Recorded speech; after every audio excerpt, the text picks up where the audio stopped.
이제부터 헛소리 하는 거야. 자, 그래서 이 프린트물 자료는 우리 이제 기말고사 때 한 제일 어려운 난이도의 단원이죠. 중세국어 파트에 최종어제 훈민정음 파트인데 프린트물 뒤에 보면은 제가 형태소 분석된 거랑 다 있어요. 제일 뒷페이지가 형태소 분석을 다 해놓은 거고요. 오케이. 그 다음에 그 앞페이지 6페이지 있죠. 6페이지에 이 5번의 잠호 체계표 보이시죠? 다음 몸 체계표. 이거 중2 때 배우는 거 아시죠? 중2 때 배워요. 배우는 내용이라서 알 거라고 믿는데 모를 수도 있으니까 간략하게만 한번 살펴보자면은 이제 지금 현대국어랑 다르게 글자를 만들 때 아설 흠시후 한자로 기본자를 만들었어요. 자, 기본자 같은 경우에 아음은 기역, 설음은 미음, 순음은 미음, 치음은 시오, 시고, 후음은 이음. 이 만든 원리가 뭡니까? 목구멍 발음 기간 뭐야? 아, 맞습니다. 발음 기관의 모양 정확합니다. 그래서 이 친구를 기본자는 상형을 해서 만들었습니다. 상형. 오케이? 그 다음에 여기에 가획을 합니다. 가획자가 나오는데 가획을 했다는 건 그냥 가획의 원리예요. 얘는 더 덧붙일 것 없이 가획의 원리인데 이 가획자는 소리의 세기가 어떻다? 더 강하다. 오케이? 소리 세기가 더 강하다라는 걸로 이해하시면 됩니다. 그래서 획을 더하면 돼요. 그냥 요렇게 더하고 요렇게 더하고. 오케이? 여기서 한 번 더 더할 수 있나요? 맞죠. 더 더할 수 있죠. 그쵸? 나머지 이게 책이 진짜 웃긴 게 나머지도 그러하다 이렇게 적혀져 있어요. 미음은 여기까지만 적혀져 있고 나머지도 그러하다 이렇게 적혀져 있어요. 그래서 이 미음은 좀 애매합니다. 아 저거였구나. 이렇게까지. 오케이. 알겠죠? 진짜 이게 여기에 획이 어떻게 더해졌는지가 설명을 못해요. 뭔 얘기냐면 나머지는 그냥 획을 더하면 되잖아. 그치? 근데 미음에 획을 더하려면은 여기에 이렇게 획을 더해야 되는데 이거는 기존에 붙이는 거랑 좀 다르단 말이죠. 근데 그 훈민정음 언해본 그 해설서에 보면은 그냥 나머지도 그러하다 이렇게 적혀져 있어서 몰라요. 어떻게 이렇게 만든 건지. 오케이? 그건 중요한 건 아니고 이렇게 글자를 가획했습니다. 그래서 가획자에는 가획의 원리가 적용이 되어 있다. 근데 이제 훈민정음이 뭐 과학적인 문자가 하는 게 여기에 기본자의 모양이 다 숨어 있어요. 이렇게. 맞죠? 그죠? 그래서 어디서 소리 나는 건지를 다 표시가 되어 있다. 뭐 이런 식으로 굉장히 과학적 문자다. 뭐 이렇게 얘기하는데 그거는 중학교 때 하는 거고 우리는 사실 이런 부분을 하지 않죠.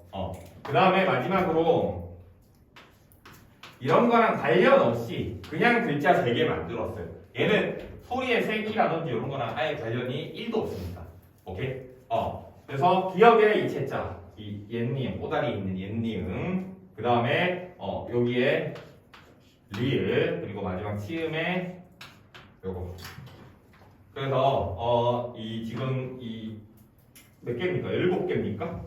그쵸? 이렇게 자음 17자를 만들었는데 현대국어에 쓰지 않는 자음이 요 친구 3개 안 씁니다. 맞나요? 그렇죠? 요 친구의 이름을 여린 히읗이라고 부르고요. 얘는 이름 뭐야? 이응. 얘는 얘는 반치음이라고 불러요. 오케이? 반치음. 이게 치음이야. 치음이야. 왜? 치음이잖아. 오케이?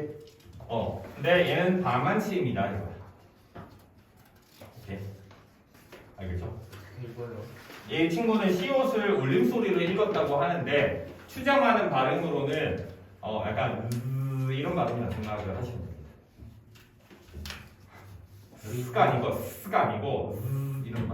울리면서 시옷을 발음하면은 된다고 해요. 근데 실제 그런지 안 그런지는 몰라요. 추정할 뿐이에요. 이렇게 일단 글자를 만들었고 지금 쓰지 않는 거 3개 알려드렸습니다. 맞죠? 그쵸? 그 다음에 모음자. 이게 자음이고요. 모음자도 비슷한데요. 모음자는 거기 있는 표에다가 적으시면 돼요. 아래아랑 으. 얘가 아래아죠. 아래아랑 으, 이 기본을 천지인을 상형했다라고 얘기를 하십니다. 상형했다. 사실 천지인인지 아닌지는 뭐 파악이 잘 안 되지만 여러분 그 삼성 키패드 중에 천지인 키패드라는 게 있습니다. 여러분 부모님 세대들은 아실 거예요. 옛날 휴대폰 키패드가 이렇게 나왔었어요. 이걸로 나와요. 자음이랑 요거 해서 기억에 이거 누르면 막 기억되고 막 이런 식으로. 원형 저거 쓰지 않냐? 아 그래? 이 천지인 키패드. 원리를 더 잘 이해하겠네. 그 다음에 그 기본자를 합성을 해요. 합성을 해서 저는 편의상 이렇게 적을게요. 그냥 이렇게 되는 셈이라고 봐야 되는 건데 이런 모양을 만드는 거야. 한 번 더 해서 그래서 이 친구들을 합성해서 만들었는데 얘를 소출자라고 얘기를 하고 여기 적혀져 있죠. 그죠? 그 다음에 한 번 더 나온 걸 제출자 라고 얘기를 한단 말이지. 위에 건 기본자예요. 이 친구들은 합성해서 만들었다. 이게 용어가 합성했느냐 합용했느냐 이거는 쌤들마다 조금씩 다르게 사용을 하시던데요. 합성했다라고 보는 게 좀 더 정확해요. 나머지를 합용해서 쓰거든요. 오케이? 알겠죠?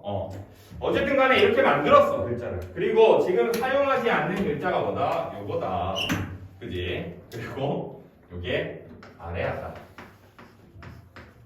별거 아닌 창문 닫는 행위가 왜 이렇게 이게 관심도가 집중이 되지? 됐죠? 안 쓰는 글자는 총 몇 개? 4개. 만든 글자 총 몇 개? 17개. 아니지. 모음도 세야지. 20몇 개가 지금 몇 개나? 28자. 28자. 28자를 만들었고요. 지금 사용하지 않는 건 4개. 그러면 현용은 24장. 맞죠? 근데 자, 헷갈리지 마셔야 되는 건 이게 만드는 글자예요. 만든 글자. 오케이? 만들었어. 얘를 만든 거야. 그 다음에는 얘네들을 활용을 해서 글자를 사용을 하겠죠.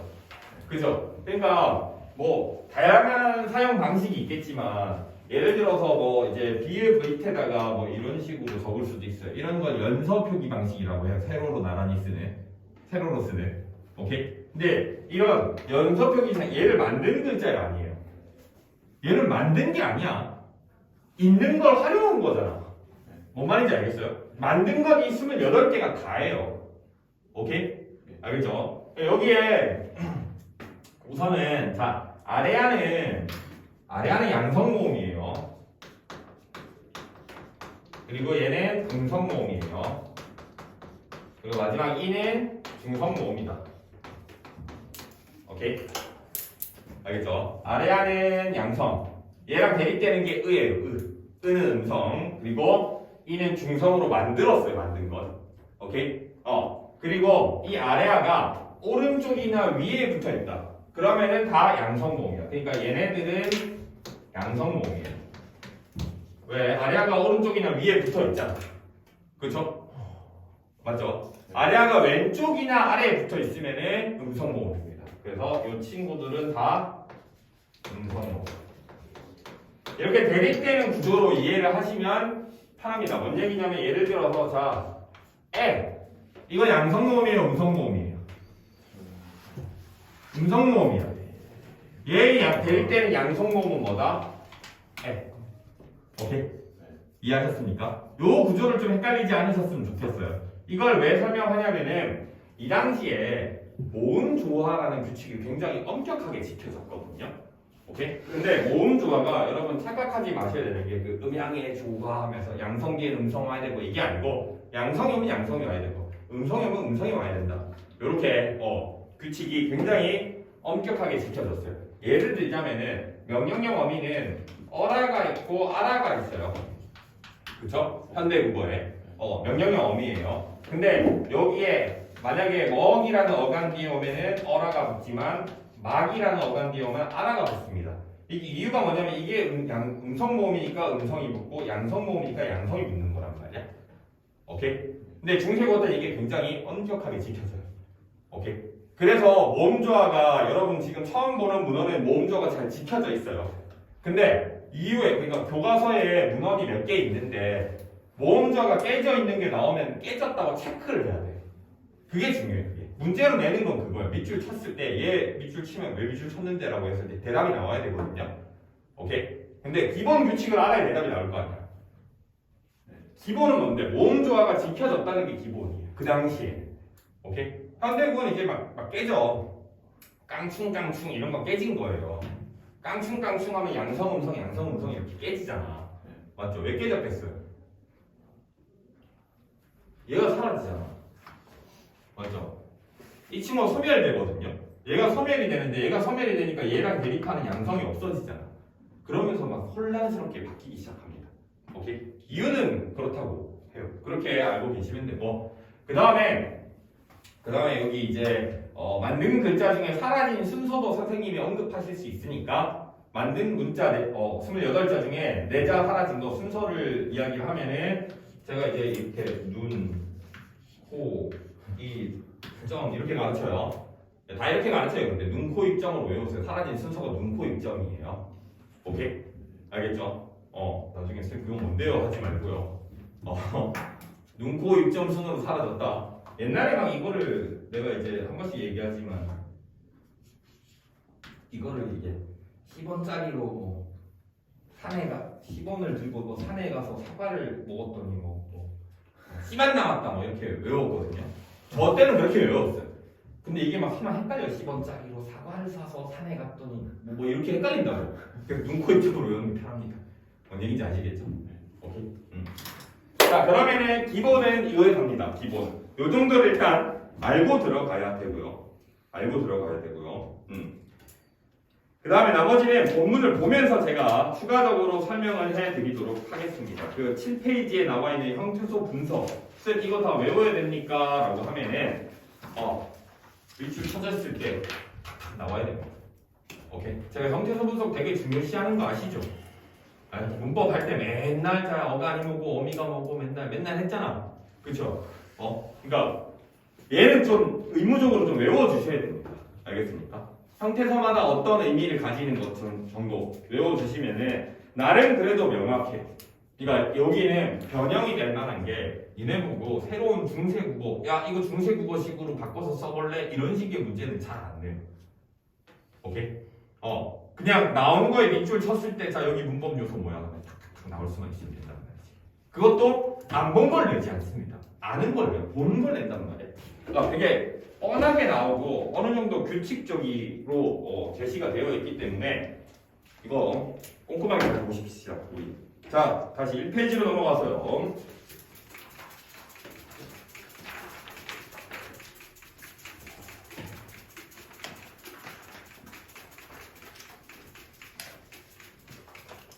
자 1페이지에 세종, 어제, 훈민정음이라고 되어 있는데 문헌에 대한 소개라든지 이런 건 원래 시작해서 하고 하면 좋지만 그거야 나중에 내신한테 다시 한번 보고. 훈민정음이 뭔지 아시죠? 훈민정음이 뭡니까? 우리나라 말 표기하는 건가? 글자입니까? 책 이름이기도 하고요. 훈민정음이라는. 오케이? 문자 이름이기도 하죠. 그리고 직역하면은 백성을 가르치는 바른 소리라는 뜻이니까. 네. 그쵸? 그런 의미도 담고 있는데 그런 것들을 알아두는 건 나중 가서 문제고 별거 없어요. 별 어려운 내용도 아니고 우리 이제 이 문헌 분석을 들어갈 건데요. 우선 첫 번째 줄에 벌써부터 난해합니다. 한자어가 나와 있어요, 맞죠? 한자어부터 얘기를 한번 해보도록 할게요. 한자어가 이게 우선은 문헌이 세로로 적혀져 있어요. 옛날에는. 오케이? 오른쪽부터 세로로 적어, 세로로. 이렇게. 왼쪽으로. 지금이랑 다르게. 지금은 왼쪽 위에서부터 오른쪽으로 적잖아. 맞죠? 근데 옛날 책들은 오른쪽 위에서부터 세로로 밑으로 내려와요. 오케이? 알겠죠? 그 다음 우리가 공부할 때는 이렇게 공부하고 실제 문헌은 그렇게 돼 있어서 선택지에 나오면 그냥 아무 생각 없이 틀리더라고. 그러니까 알아두세요 이거는. 알겠죠? 오른쪽 위에서부터 적어요. 그럼 자 이게 한자로 적은 걸 보면은 일단 특징이 한자 음을 적고 그 다음에 이응 이렇게 적혀져 있으니까 맞죠? 그지? 그 다음에 그 다음 거도 한자가 적혀져 있고 이렇게 받침에 이응이냐 옛이응이냐에 큰 차이가 있거든요. 오케이? 요거 좀 미세해 보이지만 엄청 큰 차이예요. 이거를 직역하면 세종, 어제, 훈민, 정음이에요. 오케이? 세종, 어제, 훈민, 정음. 근데 좀 특이하죠? 뭐가 특이합니까? 여기에 받침에 이 이응이 채워져 있죠? 그쵸? 그러니까 우리말을 그냥 적을 때는 그냥 적었어요. 근데 이게 한자음을 적을 때 이렇게 적었어. 한자음을 적고 우리말을 적고 한자음을 적고 한자음이래. 한자를 적고 우리말음을 적고 이런 식으로. 오케이? 문헌이 그냥 보면은 만약에 한자음이 안 적혀져 있다. 한자음이 없다. 아니 한자가 없다. 그러면은 얘는 한자음이 아닌 거야. 오케이? 그 밑에 보면 나랏 보이죠? 야 한자음이 한자 있어요 없어요? 없어요. 그럼 얘는 그냥 우리말인 거야. 뭔 말인지 아시겠죠? 오케이? 여기 특이하게 이렇게 한자 뒤에 적는 이 한자음을 적는 방식이 있었는데 이 친구를 뭐라고 얘기를 하냐면은 동국 정운식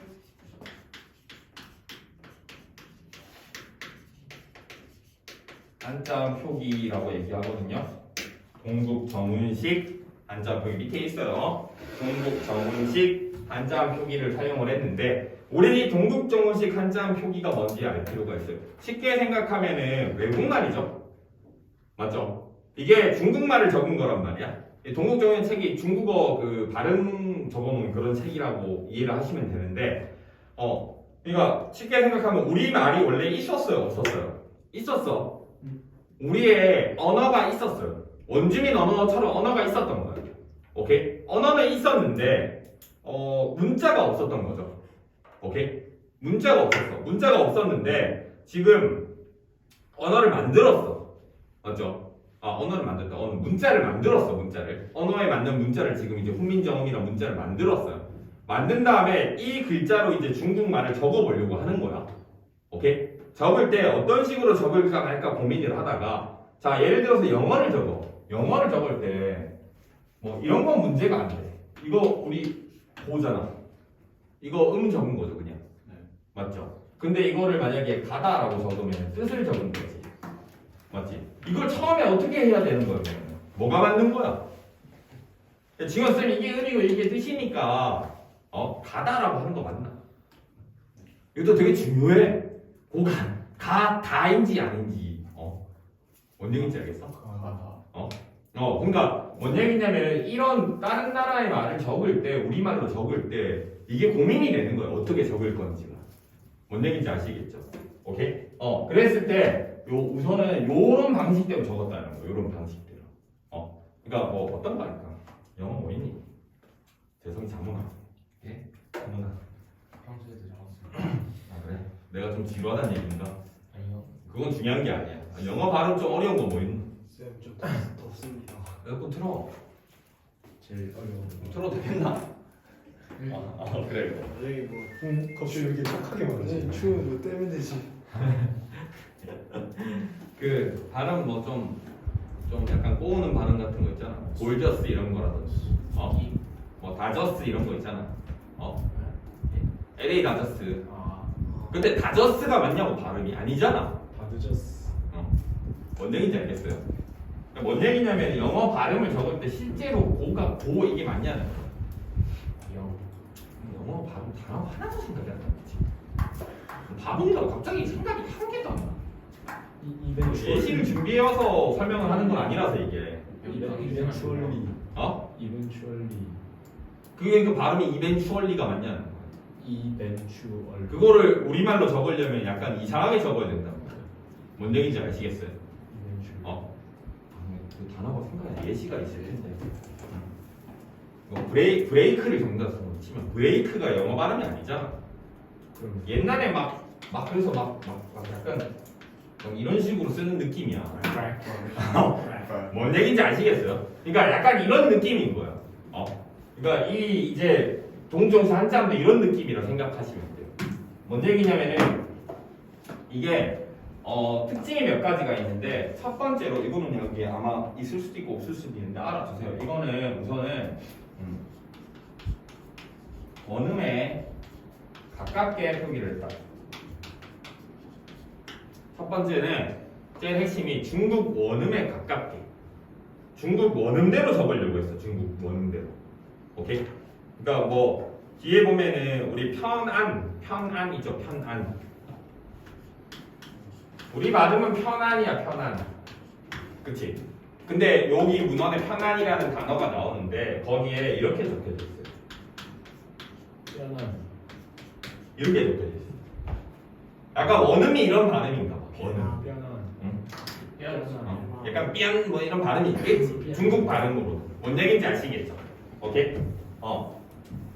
그러니까 일단 원음에 가깝게 적었다는 거. 그 다음에 두 번째는 이 초성, 중성, 종성을 모두 갖춰 적었습니다. 뭔 얘기냐면 세종어제 할 때 세는 어때요? 세는 그냥 종성이 있어요, 없어요? 없어요. 없어. 맞죠? 없는데 없으니까 그냥 얘를 채워줘. 그냥 이응을 채워줘. 이응. 없으면은 이응을 채워줘. 이응으로 보충해. 보충이란 말은 좀 애매한데 이응을 받쳐 적어요. 없는 단어들은 전부 다. 그러니까 여기에 세종, 엉쟁, 훈민, 정흠 이렇게 되어 있는데 사실 세종, 어제, 세, 제 이건 받침이 없는 거예요. 오케이? 적어놓고 발음은 안 했겠죠. 발음은 안 해. 여기 중국어 배우는 사람 있나? 그게 이제 중국어는 이 우리나라 말처럼 초성, 중성, 종성의 개념이 아니에요. 걔네는 두 개로 알고 있거든요. 저는. 그러니까 우리 말은 초중 종성으로 갖춰지는데 걔네는 막 이렇게 두 개로 저는 알고 있는데 그것 때문에라도 뭐 이거 맞춰 적으려고 그렇게 적은 거라고 생각하시면 되고요.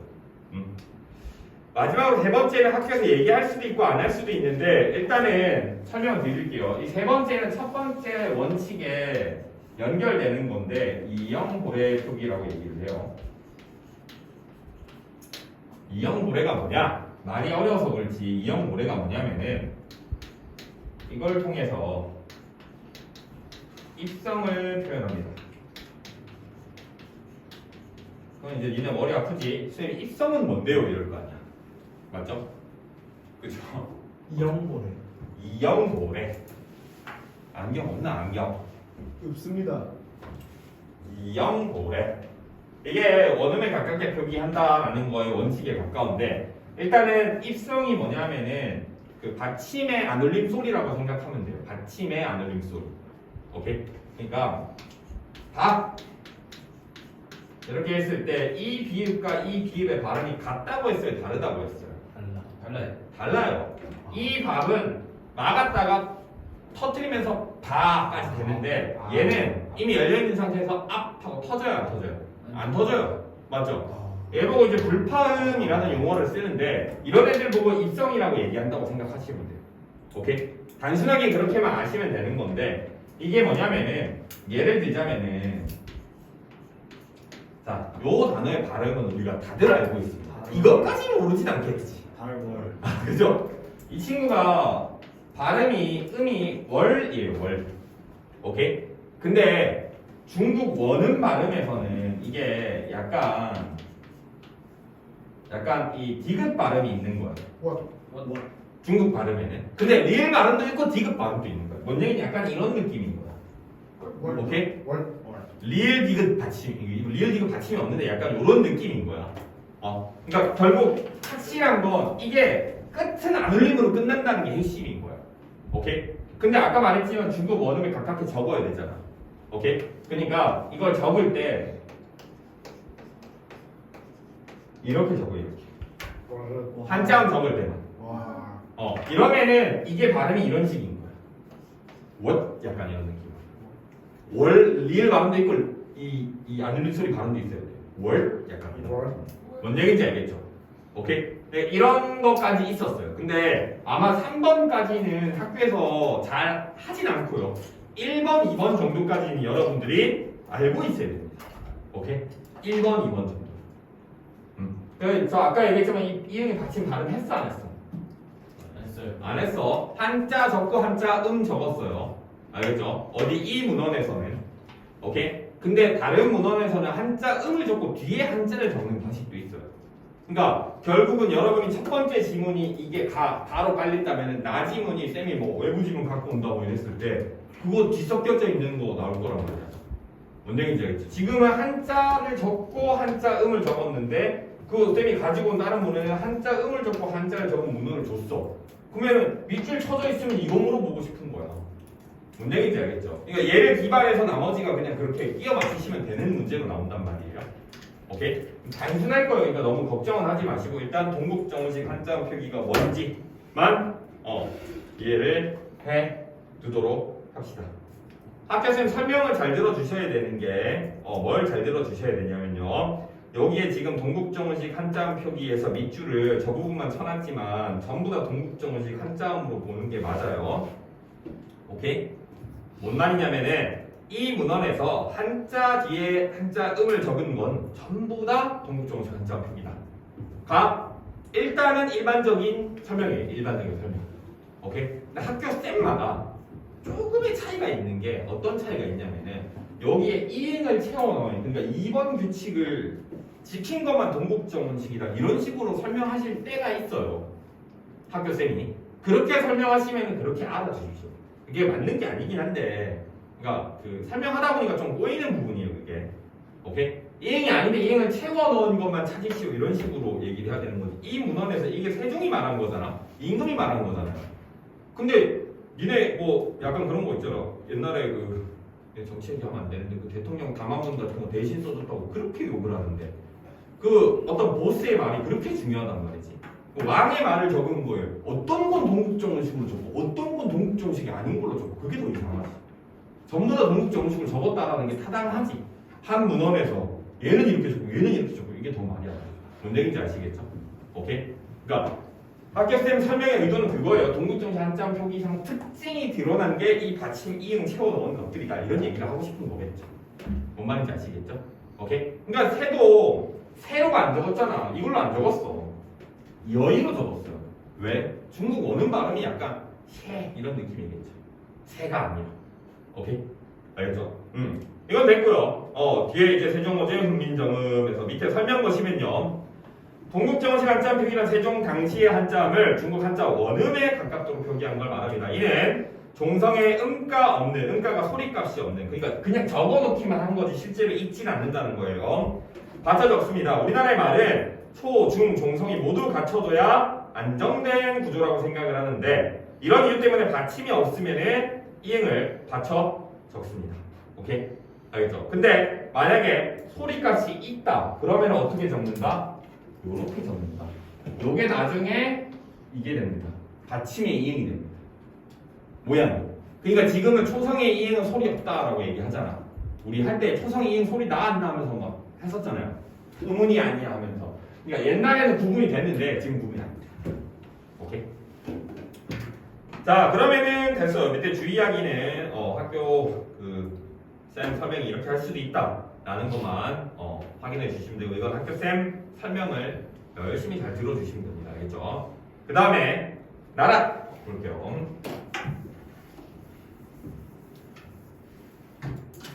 자, 두 번째는 나라인데 이 친구를 아까 뒤에도 형태소 분석이 되어 있겠지만 얘는 나라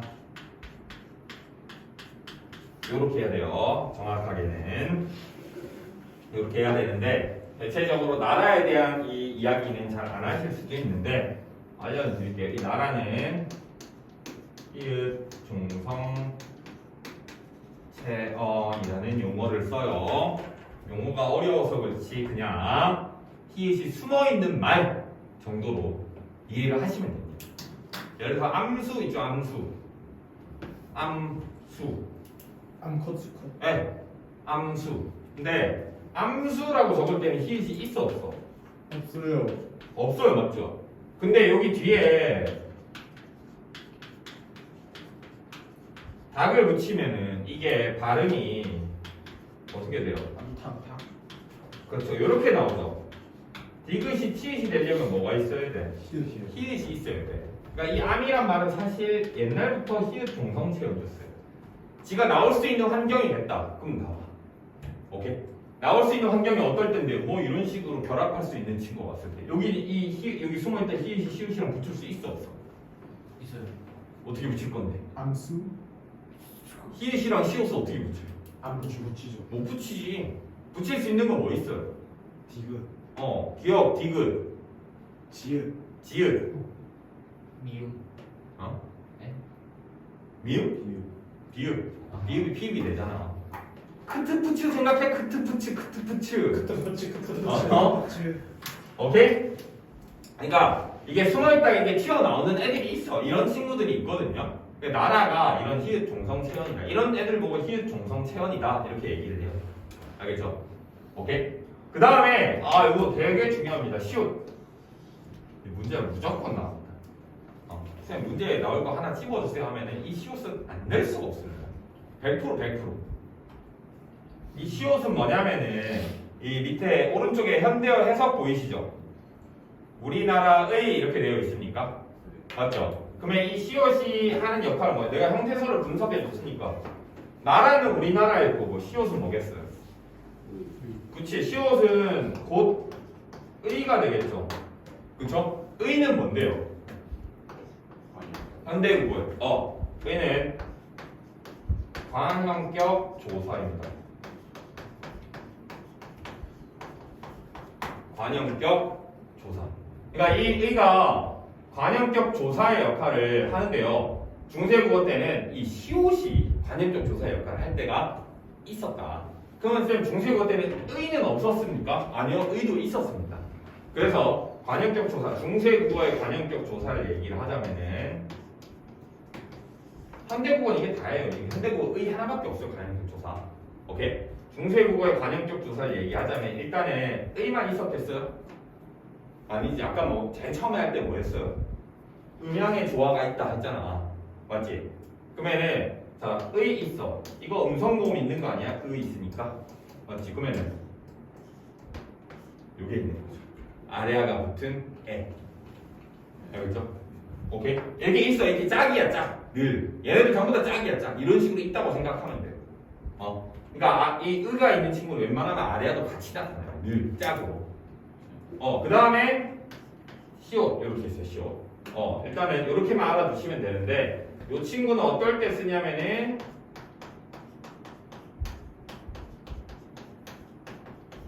유정명사일 때 씁니다. 유정명사일 때. 유정명사는 동물이나 이런 감정을 가지고 있는 것들. 오케이? 그 다음에 시옷. 시옷은 무정명사라 하면 되겠네요. 그쵸? 무정명사일 때 씁니다. 또 한 개 더 특이한 게 높임의 유정명사일 때 씁니다.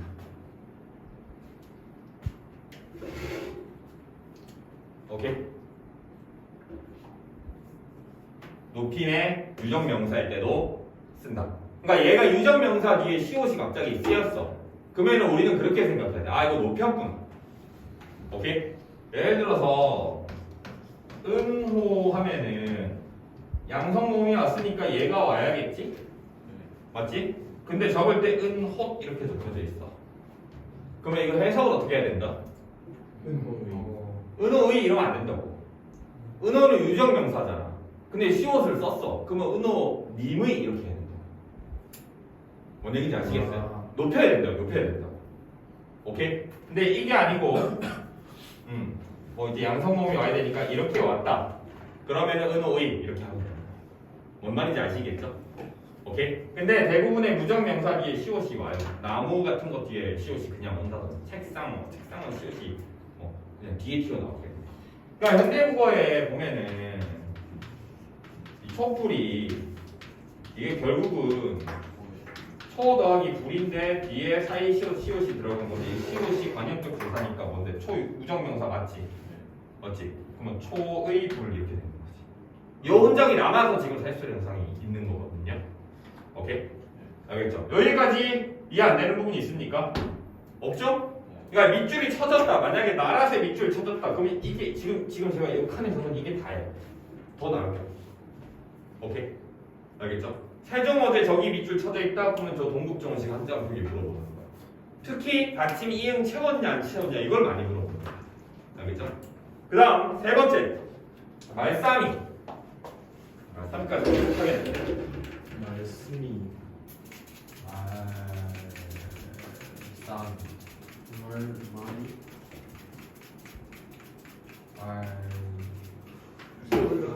많이 말싸미에는 하나 해야 되는 게 말싸 더하기 2라고 되어 있나요? 안 되어 있죠? 말싸미에 밑줄 치면은 또 나와야 되는 게 정해져 있어요. 말싸 더하기 2 요렇게거든요. 한패소 분석은. 오케이? 근데 뭐 앞에서부터 해도 되지만 여기 일단 방점 이야기가 나와 있으니까 방점 얘기하기 전에 이거부터 하고 처리하고 넘어갑시다. 말싸움은 의미가 축소된 단어입니다. 의미가 축소된 단어. 지금은 말씀을 어떻게 써요? 높이거나 낮출 때도 써요. 선생님 제 말씀 좀 들어보세요. 이런 식으로 쓸 수도 있어요. 오케이? 근데 이때는 그냥 평칭이에요. 평칭도 돼. 친구끼리 말씀 이렇게 얘기 안 하잖아. 맞죠? 근데 이때는 그냥 말 전체를 가리키는 말이었는데 일부로 바뀌었어요. 오케이? 그러니까 말 전체를 가리키는 말에서 일부. 알겠죠? 그래서 의미가 축소된 단어다. 이게 첫 번째고요. 두 번째, 이 이는 주격조사입니다. 주격조사. 근데 현대 국어의 주격조사가 뭐가 있나요? 까먹었을 테니까 알려드리자면은 이가 에서까지 있거든요. 이가 에서까지 있어요. 근데 에서는 지금 신경 쓰지 마시고요. 필요한 건 뭐냐면은 요 가가 중세 국어 때 없어요. 얘는 중세 국어 때는 X. 이게 첫 번째 정도입니다. 가는 있었다 없었다? 없었다. 언제 생겼어요? 가는 나중에 근대 국어 시기쯤 해가지고 생깁니다. 그리고 그러면은 선생님 그러면 이만 쓰입니까? 맞아요. 근데 요거를 설명을 하기 위해서 좀 다르게 이야기를 하는데 주격조사 이는 이 당시에 이제 격조사 이는 주격조사는 이 짝대기 이 그리고 이렇게 공집합입니까? 영접사라는 표현을 쓰는데요. 요 세 가지 형태로 존재했단 말이에요. 이게 뭔 얘기냐면은 이게 중세국어 주격조사죠. 이는 자음 뒤에서 써요. 자음 뒤에서. 그러니까 얘는 자음으로 끝났죠. 말싸움. 그쵸? 그러니까 그냥 이를 쓰는 거야. 쌤 얘는 양성모음, 음성모음 이런 거 없나요? 없죠. 얘는 왜냐면 중성모음이니까 그런 거 신경 안 쓰지. 오케이? 그 다음에 요 이는 모음 뒤에서 써요. 모음 뒤에서. 모음 뒤에서. 그러니까 예를 들자면은 은호 이렇게 했을 때 모음으로 끝났죠? 그죠? 현대 국어식으로 은호가 이렇게 쓰고 싶어. 근데 중세 국어식으로 은호가를 쓰면은 은호 했는데 뒤에 모음으로 끝났으니까 어떻게? 이를 붙여야 돼. 적을 때는 이렇게 적어요. 붙여. 은회. 근데 은회라고 읽진 않거든요. 근데 적을 때는 이렇게 적었어요. 오케이? 주격조사가 옆에 붙여 적었어. 근데 이거를 현대어로 해석하면 뭐다? 은호가 이렇게 된다. 이해되시죠? 오케이? 이제 그 보면은 공자보고 공자 이렇게 공자가 공 이렇게거든요. 근데 여기에 이 붙여서 이렇게 적혀져 있어. 똑같은 형태인 거 똑같은 형태. 오케이? 됐죠? 그 다음에 마지막으로 이 영접사 모양 있죠 이거. 이거 이제 공집합이라고 합니까 이거? 맞나? 너무 오래돼서 모르겠다. 이게 뭐냐면은 이걸 이제 그 용어를 영접사라는 표현을 쓰는데 접사인데 아무것도 안 붙는 접사라는 소리거든요. 근데 뭔 얘기냐면은 예를 들어 이게 이 계열 모음 뒤에서 모양이 2로 끝나는 모음들이 있어요. 2로 끝나는. 이제 우리 반에는 진기가 있지 진기. 진기. 봐봐 진기가 이렇게 적고 싶어 이제 적을 때. 근데 봐봐 모음으로 끝났죠. 모음으로 끝났어. 모음으로 끝나면 이론상 이가 와야 돼. 맞나요? 근데 이를 여기 붙일 수 있어 없어 지금? 못 붙여. 그러니까 그냥 이렇게 적어. 이렇게 적어놓고 지금 해석이 이렇게 된단 말이야. 오케이? 근데 이걸 보기에 봐봐 생각을 해봐. 이게 이 진기라는 이 단어 자체가 명사죠. 그쵸? 근데 어떨 때는 그냥 단순 명사로 해석할 때도 있고 어떨 때는 주격조사가 붙은 형태로 해석할 때도 있고 이러니까 혼란스럽잖아. 맞지? 그러니까 이제 설명을 하기 위해서 갖다 붙인 게 얘가 그냥 이 단어 자체가 어떨 때는 주격조사 붙은 형태고 어떨 때는 그냥 명사다라고 얘기하지 않고 뭔가 붙어서 주어가 됐다라고 얘기한단 말이야. 그냥 뭔가 붙은 게 이걸로 표현을 한 거예요. 뭔가 붙었다 이거야. 그래서 주어가 됐다 이거지. 주격조사 붙었다 이거야. 이해하시겠습니까? 표기는 그냥 이렇게 적는 거예요. 안 적혀져 있어. 그러니까 나중에 우리가 보기에 막 그냥 자 이거 배거든요. 배 타는 배. 근데 이게 배가로 해석해야 되는지 아니면 배로 해석해야 되는지 모르겠는 거야. 문헌에 이렇게 적혀져 있으니까. 근데 이제 맥락을 보면은 이게 주어예요. 이게 이제 뒤에 내용을 보면 이게 주어예요.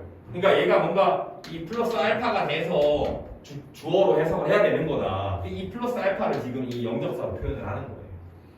오케이? 알겠죠? 그래서 이 세 가지 이거 주격조사의 형태가 현대국어랑 다르다. 말싸미에서는 요게 다예요. 좀 많죠? 그쵸? 말싸미에서 이 얘기가 이게 지금 성조 얘기가 나오는 이유는 말이 그 동음이 이어져. 맞나요? 그러니까 이 당시에 이제 성조라는 게 존재를 했어요. 지금 우리 경상도 말에 성조 있죠. 가가 이거 성조로 구분하는 거란 말이야 사실상. 이게 성조가 뭐냐면은 음의 높낮이를 얘기를 해요.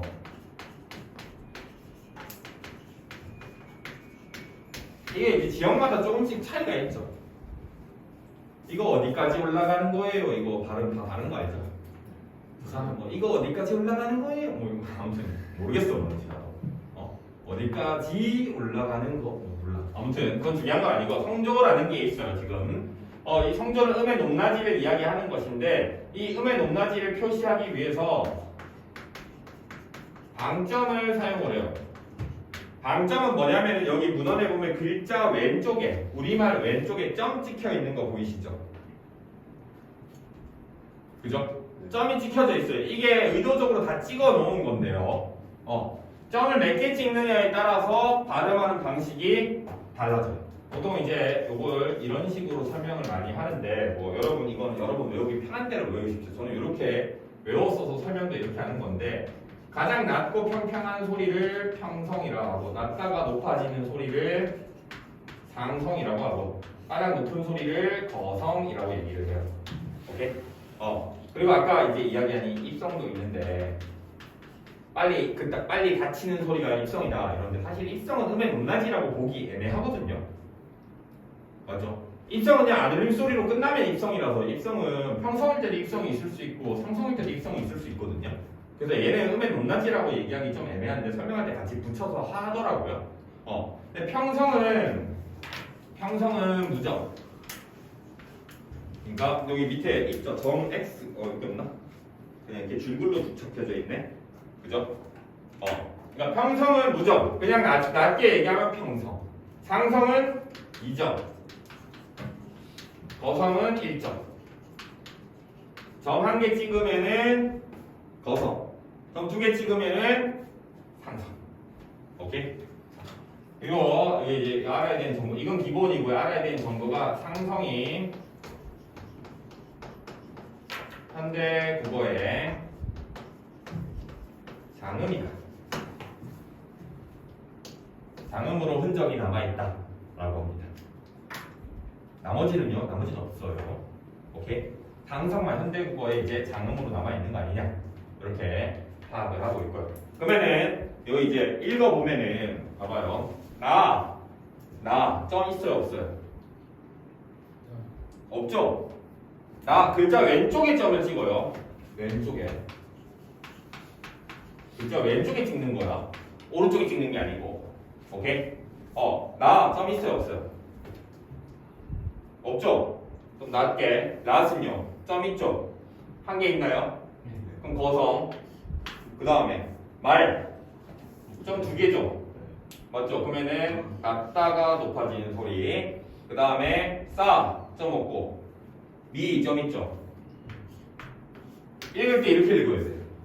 이게서 원문을 번역한 걸 보면 되게 중국말 같이 읽어요. 어떻게 그냥 나라 말 쌈이 뭐 이렇게 이렇게 읽어. 근데 내가 장난처럼 하는 게 아니고 유튜브에 보면 있어요. 뭐 되게 중국말 같아. 그 읽는 거 실제로 보면은 그런 느낌이라고 보시면 돼요. 오케이? 네, 이거를 읽으라는 식으로 문제를 내진 않을 거고요. 이런 정보를 좀 그냥 알고만 있으면 된다. 그러니까 방점은 여러분 아마 교과서에 실린 지문에 방점은 다 있을 거예요. 오케이? 방점 다 있고 뭐 임진왜란 그 지나서부터 이제 소멸되기 시작했다 뭐 이렇게 알고 있는데 뭐 방점이 있느냐 없느냐 이런 걸로 여러분에게 물어볼 수는 있겠죠. 글자 왼쪽에 점을 찍는다 이것만 알아두시고요. 글자 오른쪽에 찍는다 이러면 틀려. 알겠지? 그런 초딩 같은 함정 빠지지 마십시오. 알겠죠? 오케이? 자 그러면은 말싸미까지 했네요. 말싸미까지 중적조사 가능 있었다 없었다? 없었다.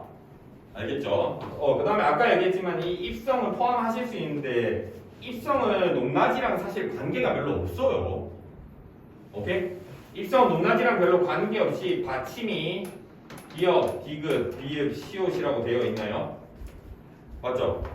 기역, 디귿, 비읍, 지읒이라고 되어 있는데 시옷이라도 상관없어요. 지읒은 시옷으로 받침 발음됐을 테니까. 입성은 받침에 이런 친구들이 오면 입성이다 그냥 어떻게 터지지 않고 소리 나는 한여름들 얘기하는 거예요. 오케이? 그러니까 얘는 높낮이랑 관계가 있다 없다?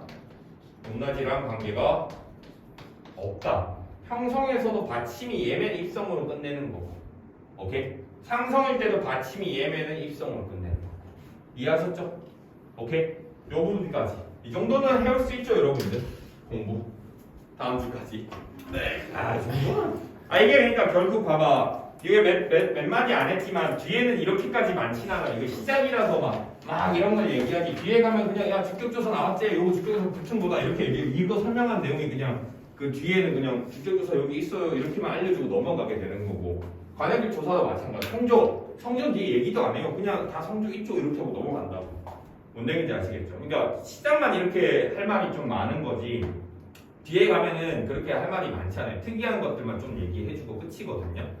오케이? 그러니까 뭐 예를 들어서 그 다음 페이지 이건 뭐 깊게 들어가진 않을 건데 다음 페이지에다가 중기계 달아 보이죠? 중기계 달아.